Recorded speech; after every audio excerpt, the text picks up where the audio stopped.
Le chaga. Nom latin, Inonotus obliquus. Famille, Hymenochatacées. Nom commun, chaga. Partie utilisée, tout le champignon. Origine. Le chaga est originaire des pays froids, il pousse principalement sur les bouleaux. Le chaga est capable de résister à des conditions climatiques extrêmes et notamment au froid, jusqu'à -40°C. C'est pourquoi il pousse principalement en Russie, au Canada, en Europe du Nord et dans les régions froides de Corée et des États-Unis. Botanique. Au premier abord, le chaga est un champignon peu séduisant. Parasite des bouleaux sur lesquels il pousse, il prend une allure de bois carbonisé. Dépourvu de pieds, il n'a pas vraiment de forme, il suit le mouvement et les irrégularités du tronc de l'arbre. Dans les forêts, il apparaît comme une masse brune, arrondie, sèche et coriace pouvant atteindre 38 cm de large.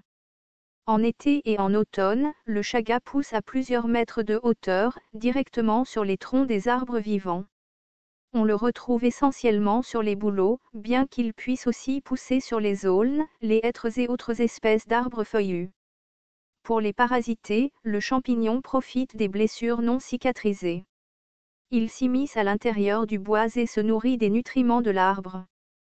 Principes actifs sont des polysaccharides, de la bétuline, de l'acide bétulinique, des vitamines B1, B2, B3, B5, D, K, des flavonoïdes, des phénols, des minéraux et des oligoéléments, magnésium, potassium, manganèse, germanium, phosphore, silicium, cuivre, argent, zinc, sélénium, et des enzymes. Propriétés thérapeutiques.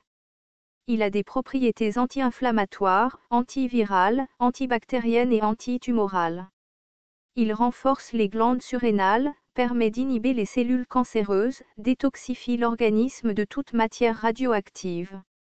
Il prévient des allergies et de l'asthme, régénère le foie et renforce le système digestif. C'est un stimulant remarquable du système immunitaire, et c'est sans doute l'antioxydant le plus efficace de la phytothérapie. Le chaga est aussi largement apprécié dans la médecine traditionnelle chinoise car il renforce le système immunitaire. Posologie. La forme la plus utilisée est la poudre en infusion ou en décoction. La poudre peut aussi être mélangée à un jus de fruits ou de légumes. Une cuillère à café de chaga en poudre pour un grand verre d'eau ou de jus. À prendre une fois par jour en action préventive, ou 2 à 3 fois par jour pour tonifier le système immunitaire. Contre-indication. Le chaga n'est pas toxique, mais on l'évitera pendant la grossesse, l'allaitement et chez les jeunes enfants. Il faut éviter de le prendre en cas d'intervention chirurgicale, ou si la personne souffre de problèmes de coagulation.